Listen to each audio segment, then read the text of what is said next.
Alright, welcome to Old World Gaming. It is a joyous time for Old World at the moment because the Dwarves have just been released. We've been waiting for them for ages, teased like 4 months ago, and they're finally here. And to celebrate, my son and I decided to have a game using his brand new Dwarves. So for his birthday back in April, I gave him a Skull Pass box set that I'd had in the attic since like 2006 or 7, whenever it came out. And that was actually before he was born. He was born in 2009. So there we go. So it's older than him, but I gave it to him for his birthday, which he was very pleased with, and he spent the last few months painting up his dwarves. So it was the perfect opportunity. I asked him what he wanted to use. I was like, I want to use my new dwarves. So yeah, makes perfect sense. So here we go. So what he's got basically, this is the Skull Pass box set of dwarves. I'll explain what the scenario is in a minute, but yeah, this was kind of how the setup ended up. Just got a couple of interesting shots. So he is very surrounded. But before we get carried away, let me explain what's going on.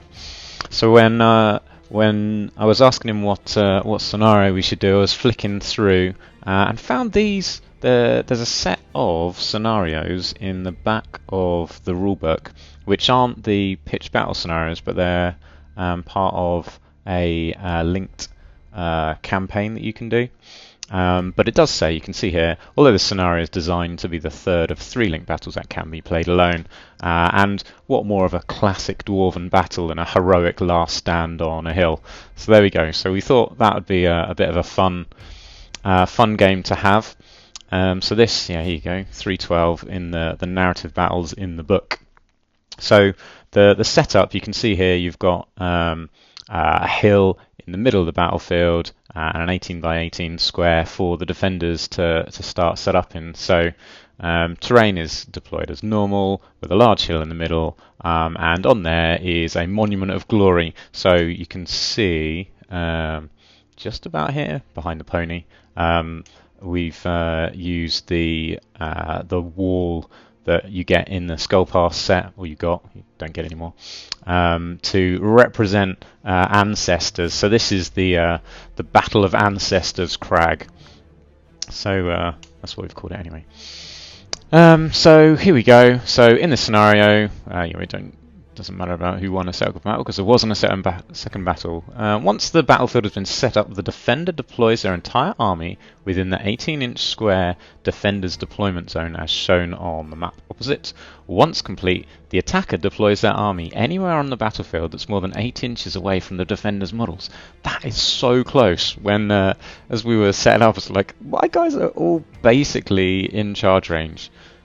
So yeah, I found that really interesting, very different to the other battles. But there we go. However, the defender gets first turn. So whilst I can set up within charge range, it won't be my charge range. So that's an interesting little twist because the defender gets to go first. Now the battle lasts for 6 rounds or until the defender either concedes or is wiped out. No real special rules here. Victory. So this is different. There's no victory points. In this scenario, victory depends entirely upon how long the defender can last.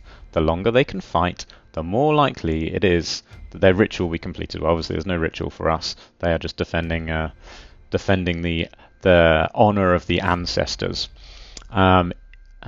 Let's start at the bottom. If the defender concedes or is wiped out before the end of round 1 or 2, the attacker wins a major victory. If the defender concedes or is wiped out before the end of round 3 or 4, the attacker wins a minor victory. If the defender lasts until the end of round 5, they win a minor victory. And if the defender lasts until the end of round 6, they win a major victory. So it really is a last stand. And actually, when you look at this, it looks pretty brutal, the fact that they're just stuck in the middle with an entire army arrayed round the outside. Plus, because the defender sets up first, I could choose the most optimal places to set my army up. So it really isn't in the defender's favour at all. But I guess that's why if they can last, then that's how they get the victory. Because I mean, it's very unlikely that you can destroy them in 2 rounds. But there we go. Anyway, so there we are. So that's the scenario that we used. Now let's have a look at the armies. So this is literally everything you get for the dwarves in the Battle for Skull Pass. That's all that he's got built and painted so far. And you can make a 1,000-point army from it, apparently. So let's have a look at what we've got. So we've got the Thane here with a great weapon, a runic great weapon. I say runic great weapon, actually, we didn't give it any runes. He's got Master Rune of Shielding, not Master Rune of Shielding, Master Rune of Gromwell for a 2+ armor save, 2 runes of Shielding, which I think gives him a 5+ ward save, if I remember rightly. And then we've got a Demon Slayer, Bogdor Blackbeard. Oh yeah, this is Therm Goldaxe. Bogdor Blackbeard, the Demon Slayer. He does have a runic great weapon with the Rune of Parrying, a Rune of Fury, and the Master Rune of Swiftness. So he's always striking first. He's got +1 attack, and it's -1 for enemies to hit him in combat. Now he is weapon skill 7, so unless you're weapon skill 4 or more, you're hitting him on 6s, which is ridiculous. He's also toughness 5, so unless you're strength 4 or more, you're wounding him on 6s. So he's very, very cool. He's got 1 rune of warding, which means for his first wound, he can ignore that on a 2+. So that's pretty cool. So that's essentially an extra wound. So that's very, very good. So yeah, there we are. So these guys are both particularly hard to kill. Then we've got, Thunderers, 10 Thunderers with all the things, basically. 12 Dwarf Warriors with a Standard Bearer with the Rune of Battle to give you +1 combat resolution. Unit of Miners with blasting charges, so that they can do some missile weapons, shooting shenanigans. And then, because you get the cart in the box as part of the kit, and they've just released the Miners cart, we figured we'd let him use the Miners cart. And then also he's got a cannon sitting up here on the hill with a Master Rune of Immolation, which means essentially they've booby trapped it. So if you destroy it, it blows up. So that's pretty cool. Rune of Forging lets it reroll 1 misfire, and then Rune of Reloading, which means if it has misfired and would miss a turn, you can actually load it quicker, so you don't have to miss that turn. So that's pretty cool. So there we go. So that's his 1,000-point Dwarf Defenders force defending the Ancestors on the hill. So there we go. And here is Eadsplitter's lads. If you've seen any of the other games with my Goblins, then this is that force, just a little bit bigger. So it's led by Gitrak Eadsplitter. He now has been upgraded and has got the Headsman's Axe, which does Killing Blow. I'm trying to remember if it does anything else. I think it's basically a great weapon, but it might only give you +1 strength. It doesn't strike last and gives you Killing Blow. Something to that effect, I think it is. He's also got the Trollhide Trousers. Nibbler, level 2 wizard with Lore Familiar, because basically I want to use my new Foot of Gork template that I've made and not did use it. Did we use it? No, I think this is the first game it's been used in. If you want to see how I made that, then I've done a couple of videos about making and painting that. So that's why he's got the Lore Familiar, so I can choose Foot of Gork. And then we've got Walloper on his giant squig with his one-hit wonder, and some Trollhide Trousers today. And then we've got Burke, the Goblin boss, with his Spearman unit with Netters and Fanatics. Here they are. Dag and his Stickers with their short bows. We've got the Snotters. We've got Dwayne and Steve, the Stone Trolls, and then Wallopers Gollopers, the Squig Hopper mob who join him to battle. So there we go. So yeah, now 1,000 points worth of stuff there. All right, so those are the two forces. So Gitrak has come to I don't know, claim and defile the ancestors, and Thurm Goldax is determined to stop him, and they will sell their lives dearly to at any cost to prevent the ancestors being defiled and to honour them. So there we go. So let's get into it. So this is how we set up. This is our deployment. So Caleb set all his dwarves in the center as he was required to do. So you can see he's got his. Now he had to set up first, so I hadn't set anything up. So he just deployed his troops, and he basically put something facing every direction to as for the safest kind of thing, I guess. He's got his thunderers over here. These guys obviously have got blasting charges. He's put the pony near to these guys. Oh yeah, so the pony, the mining cart, lets every unit within 3 inches have blasting charges, so that they can shoot. So he's put it near the warriors, so the warriors have got blasting charges because these guys got a cannon. They've got handguns, and these guys have actually got blasting charges anyway. So it's only these guys that need it. The other thing he quite likes about the mining cart is that it blows up if you destroy it. So that's it. He's got 2 things that blow up. He's basically planning on suicide bombing me. But there we go. So yeah, so his general is there, and then you can just about see the Slayer, Demon Slayer, Bogdor Blackbeard, standing here, kind of centerish, so that he can go whichever direction he needs to go. So I then deployed my guys. I figured my unit of goblins is probably the best thing against the cannon, most survivable probably. I planned on shooting some miners with my archers. My snotlings don't really care about being shot so much, so they can go against the thunderers, and then these boys can take out the warriors with his general is the plan, and then some trolls who can come in the side as well, just in case they're a bit tricky. So there we go. Oh, my shaman ready to do some stomping. He's also got vindictive glare for the bit of zapping as well. So there we go. So that was the deployment. Now Caleb's miners and his slayer both have vanguard, so they can do a move at the beginning of the game. So that's what he did with these guys, and then it was on to the first turn. Oh yeah, it's the first thing he does.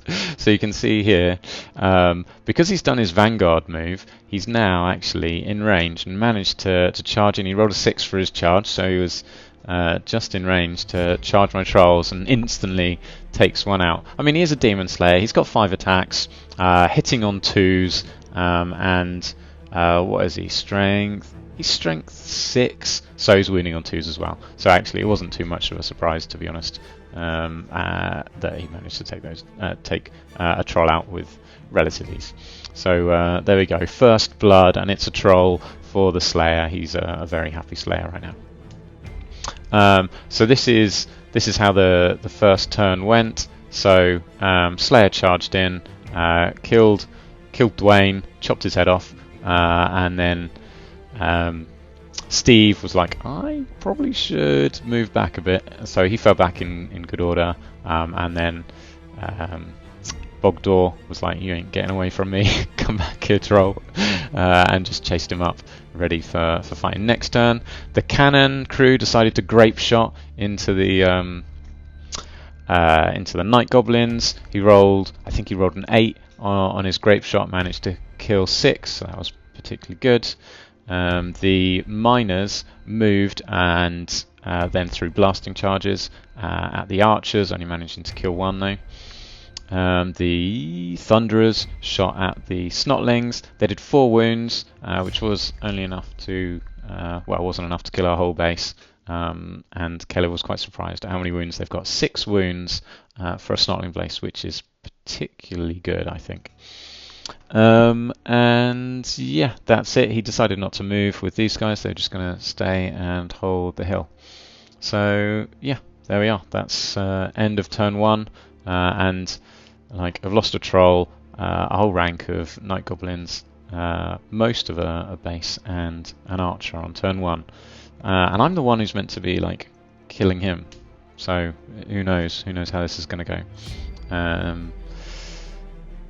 I don't know why they've got a full rank. Does that... Have I taken the pictures? No. Oh, that's actually right. I had an extra rank on the back. Yes, because this is now 1,000 points, so there were 35 of them. Normally I take 30 in the unit. So there we go. So that is right. Okay, so there was an extra rank here that are now dead. So at the beginning of my turn, I launched just one fanatic. There's 3 in the unit, but I launched one out towards these guys. I figured I was going to be charging this way, so I didn't really want to have to charge through my own fanatics, and I probably only needed one that way. So that's why I didn't really see the other 2. Okay, so let's have a look. There's not quite the order I thought there was. Anyway, so I'll talk about charges in a second, but right now, when in the combat phase, Bogdor Blackbeard managed to take out Steve, which again wasn't too much of a surprise. In fact, he got 3 killing blows on him, so he like chopped his head off and like both of his arms and stuff. He is a very, very dead troll. But there we are. Yeah, so killing blow from the Slayer there. The Night Goblins charged into the cannon, killing most of the crew. There's still one left. And he managed to kill one of the Night Goblins. The Shaman did a Vindictive Glare, took out a Warrior. Caleb dispelled the Foot of Gork, so that didn't happen. You can just see here the Fanatic has gone through and taken out a couple of the miners. My Archers also shot. You know what? I think the Fanatic only took out 1 miner, and the Archers took out another one. The Snotlings charged in, managed to kill a Thunderer, but the Thunderers managed to do 4 wounds, taking out a base and injuring one of the other bases, making them fall back. Not even fall back, give ground, but they decided they didn't want to didn't want to follow up. My Squig Hoppers were just out of range, so they have a random movement, 3d6, and they were like 1 inch away from being in base contact, getting into combat with the warriors. So very, very close, but not quite close enough. The cannon fell back in good order, so the Night Goblins chased them up to regain contact, ready for next turn. So there we go. So that was the end of turn 1. What did I kill? I killed 2 miners and a Thunderer and 2 crew off of the cannon, losing 1 in return. Oh, I lost a base of Snotlings and a troll. Grumble, grumble, grumble. Right.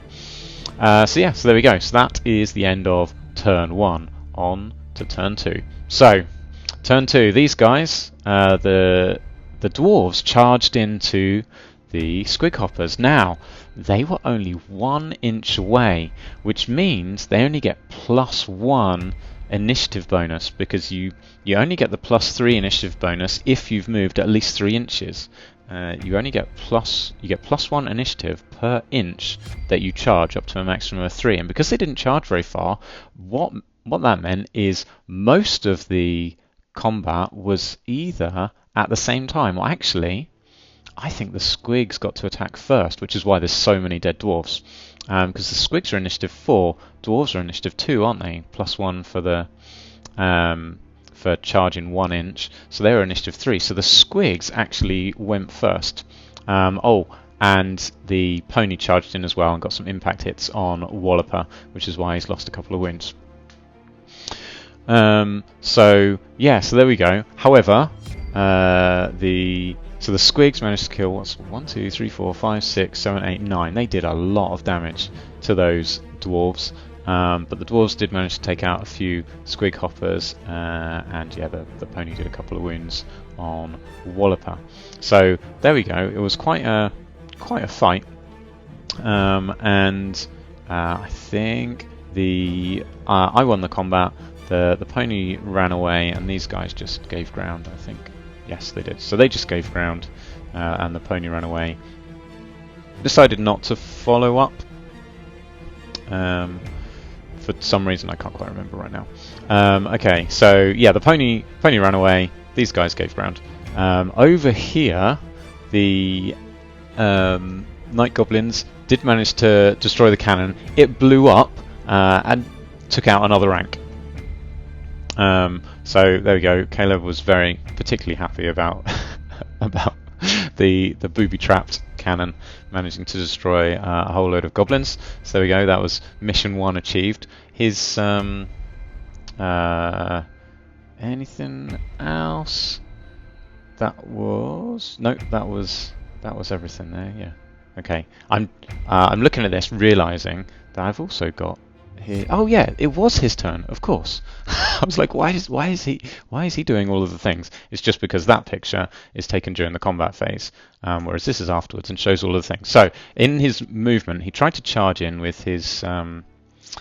I can't remember whether he was charging these guys or those. Either way, he rolled like a 1 and a 2, so only moved 2 inches. It was a failed charge, only moved 2 inches.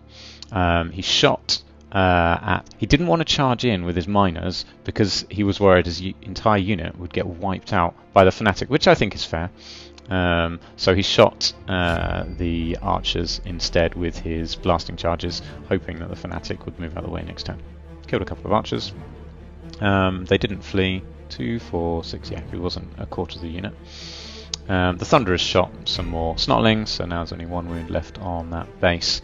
And yes, during the combat phase, we saw what happened with the Squigs, and the cannon blew up, taking out a quarter of the unit. So there we go, not quite a quarter of the unit, but a whole rank. So there we are. So, that's turn 2, and it started to kind of. Has it started to balance out? I don't know. That was quite a heavy amount of casualties for him. That was actually a massive chunk of his army, was that unit, in terms of how much he's got. So lost a cannon, lost almost that entire unit in 1 turn. So that wasn't particularly great turn for Caleb, and it's not looking too good. So there we go. But he just needs to survive. These dwarves are expecting to die, so they're just trying to sell their lives as dearly as possible. Alright, moving on to Goblins turn 2. So, what happens here? Now I have to try and work out what went on. So this unit was back up there and released 2 fanatics before charging into the pony. One of the fanatics came through and took out 3 of the Thunderers. The other fanatic went careening that way towards the miners. We'll have to wait until I skip to my next picture to see if it actually killed any. I don't remember. I think it might have killed another one. We'll find out. The Shaman has cast the Foot of Gork successfully, heading towards the miners. So that's very cool. These guys have rejoined combat, so the Squigs have charged in, which means I'll probably have a photo of that in a second. The Thunderers have shot. The Thunderers have shot. They did shoot. Okay, how did they shoot? Because they stood and shot because they pulled some blasting charges out of the pony cart, and you can stand and shoot with blasting charges, even though I was like 2 inches away. So that was a good little move by Caleb there. So. So they managed to kill 1 base, that's why this base is here, and then this base died in combat, so they managed to kill them. So there we go. So that was a particularly good turn against the Snotlings for the Thunderers. It was the Fanatic that killed those, so they didn't actually take any damage from the Snotlings. So yeah, the Fanatic managed to kill half the unit though. There we go. Right, what's our next photo? Here we go. Walloper and his Gollopers. Walloper issued a challenge, which was accepted by the brave champion of the unit, who Walloper instantly destroyed. And the battle over here, the Squigs managed to kill the last remaining member of the warrior unit, and Therm took out a couple of Squig hoppers in return. So there we go. It's just the general left. In fact, yes, the dwarves won that combat. Did they win that combat? I don't remember how they did. They had the high ground. That's what it was. It was 2 wounds apiece, and the dwarves had the high ground. So there we go. So so they won by 1 point, which they're Goblins fell back, not fell back, gave ground, and Therm followed up, ready to dish out some damage next turn.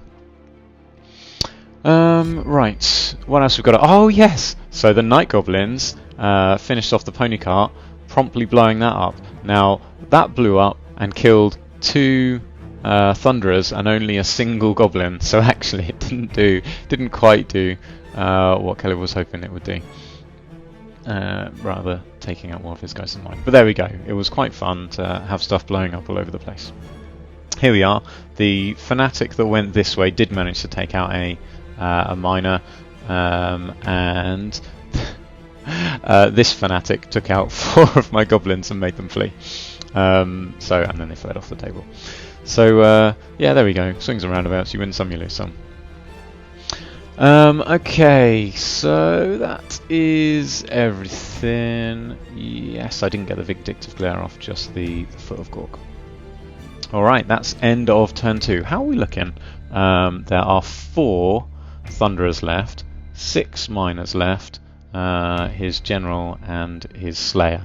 Not looking particularly good in terms of numbers for the Dwarves, but the Snotlings are dead, the Archers are dead and fled, most of this unit of Squig Hoppers is dead. This unit is like losing a rank every turn. It's end of turn 2 and they've lost 2 ranks, so it's, I don't know how much longer they'll be able to last at that rate.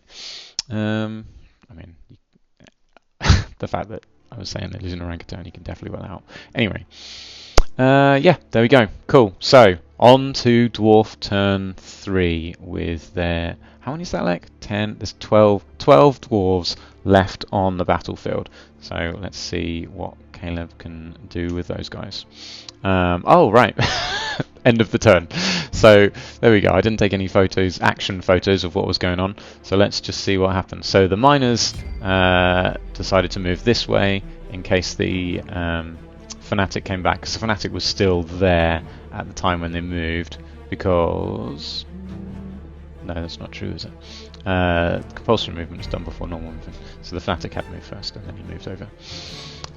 The Foot of Gork started to move this way. The Thunderers did an about face so they could shoot the Night Goblins, which they did, and killed a couple of guys. Therm was taken out by Walloper with his one-hit wonder, and yeah, just destroyed him.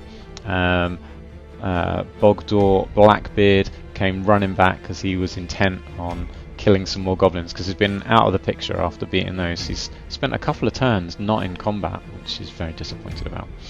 He just wants to be killing stuff and everything's so far away. So that... Oh, and this Fanatic here wrapped its chain around himself, as did this one. So 2 Fanatics managed to kill themselves in that turn, which is very unlucky. But there we go. So there's just the 1 Fanatic left. So what have we got left for the Goblins now? There's only 1 Fanatic. There's just over half of that unit left. And these guys and the Shaman. So there's not a huge amount left for the Goblins, but they have just taken out Therm. So things are definitely looking in the Goblins' favour at this point. We're on turn 3, and that was the Dwarfs' turn 3. So, moving on to Goblins' turn 3. So, where were we here? Yes. So the Night Goblins charge into the handgunners, taking out a couple of that unit. Losing 1 in return. This is Eadsplitter with his axe, basically did the damage. The Walloper with his Gollopers charge into Bogdor Blackbeard, intent on trying to finish him off. However, Bogdor, what I forgot is he's got the Rune of Swiftness, which means he gets to attack first, and so he literally just like one massive axe swing and just like destroys them. I just imagine like an explosion of squigs all flying off in all directions as he just like slices through them. He's got 5 attacks, hitting the normal guys on 2s. Is he? I don't think he's hitting. No, he would have been hitting Walloper on 3s. And then wounding wounding at all of them on 2s. And I feel like he got a killing blow in, which took out Walloper. But Walloper only had 2 wounds left anyway, so out of the 4 wounds that were left, well, he just destroyed them basically. And he didn't even break a sweat. So from that to that looks very intimidating, and that looks disastrous for my goblins. But he's a very happy slayer right now. He's taken out the 2 biggest things on the battlefield, the troll, and he's taken out the giant squig and a couple of, well, this is the boss of the squig hoppers as well. He's living the dream right now. So what's gone on? Yes, so these guys charge in. I forgot to put the arrow. They charged the Slayer. These guys charged the Thunderers, who then fell back, gave ground. Sorry. What's it called? Foot of Gork didn't do anything, but moved this way. The Fanatic moved that way. So yeah, there we go. What did I achieve that turn? Wait. This was my turn, and I killed nothing, and got my squigs obliterated by an enraged Slayer who's actually like having a whale of a time. So yeah, there we go. That was a really bad turn. Oh no, wait, I did kill 2 Thunderers and lost a Night Goblin in return. All right, fine. Moving on. Let's just pretend. Let's just gloss over that and see what happens next. So this is Dwarves turn 4.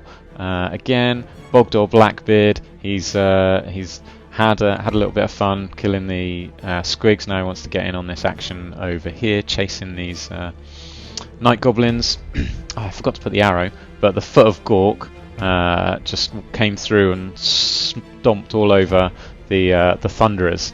So yeah, there we go. No more Thunderers. Finally, the Foot of Gork's done something, and it finished off a unit. The Miners. My son was thinking, oh, you know what? I just need to last until turn 5 or 6 to win. So it's like, if I just go and hide these Miners the other side of these rocks, then he's got it in the bag. And like at this point, there's very little I can do about that, except maybe send a Foot of Gork towards them. So that's what I did. So in my turn, the Shaman cast Foot of Gork to go chasing after the Miners, and the Goblins do an about face because they've got an angry Slayer bearing down on them from behind. They've just heard the racket going on, and yeah, it's clearly a bad sight over there.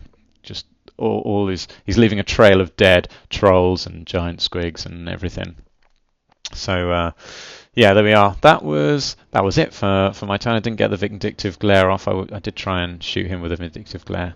But yeah, that wasn't happening.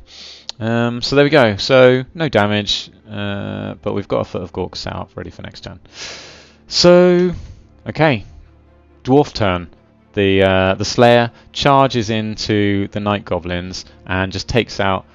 So he did one attack on my general, 1 attack on my champion, and the rest on the unit because he wanted to try and, I don't know, see how much stuff he could take out. Hopefully get a killing blow on Eadsplitter, which he didn't manage to do, but he did do a wound. Eadsplitter and the unit between them managed to do 1 wound on his Demon Slayer. That guy is so hard with his parry. So all of the normal goblins, and actually, how many normal goblins got to attack?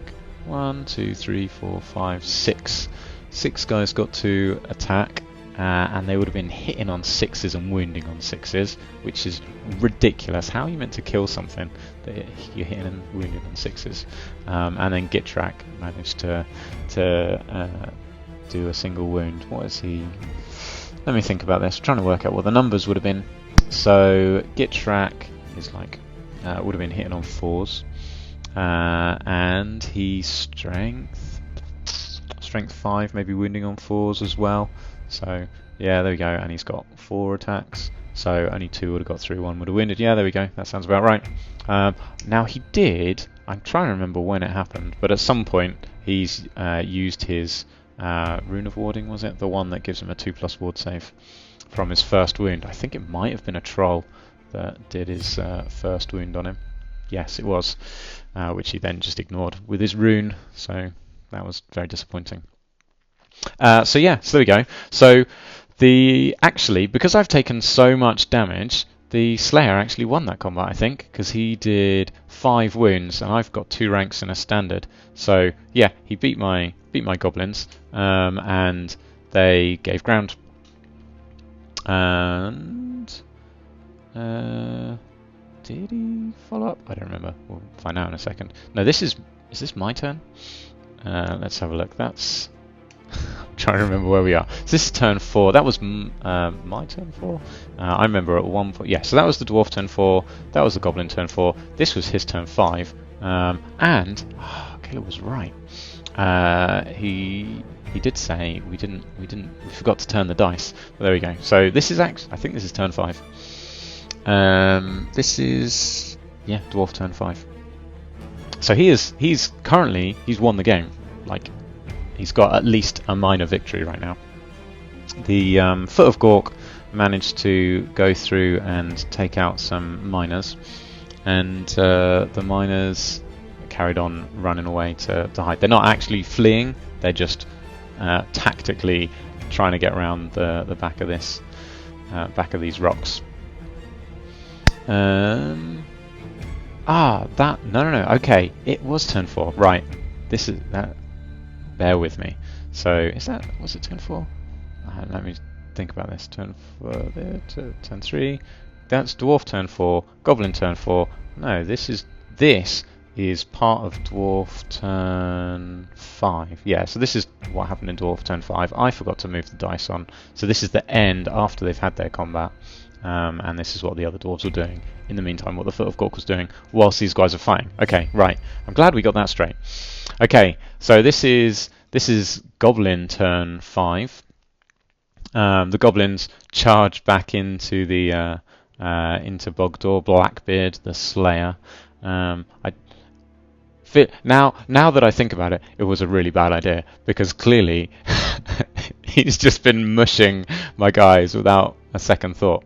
The Foot of Gork moved in the general direction of the miners. Now let's have a look and see what happens. Oh yeah, this is what happened. So I charged in with my goblins, who promptly killed Gitrak. He possibly, I think he might have just killed Gitrak. But that was enough to make the unit flee. Just chased them down and slaughtered them.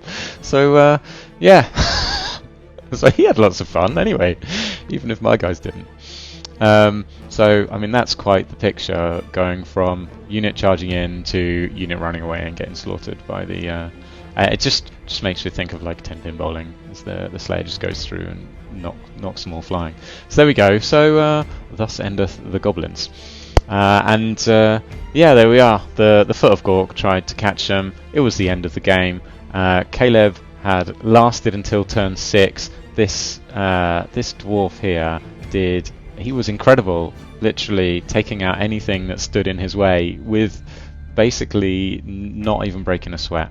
And I realised I didn't take a photo of him for the end. So this is from the army shot right at the beginning. But that guy, man of the match, he destroyed most of my army single-handedly.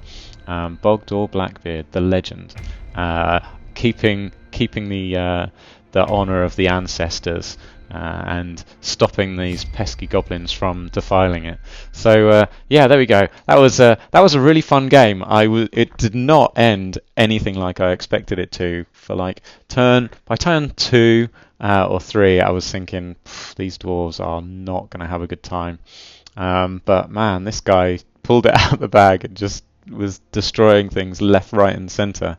So there we are. It was a lot of fun. We had a lot of fun. Hopefully that was interesting. There we go. The battle for Ancestor's Crag, won essentially by Bogdor Blackbeard himself. So there we go. Cool. All right. So that was a good fun game. Hopefully that was interesting to watch. And thanks for watching, and catch you again in the next video.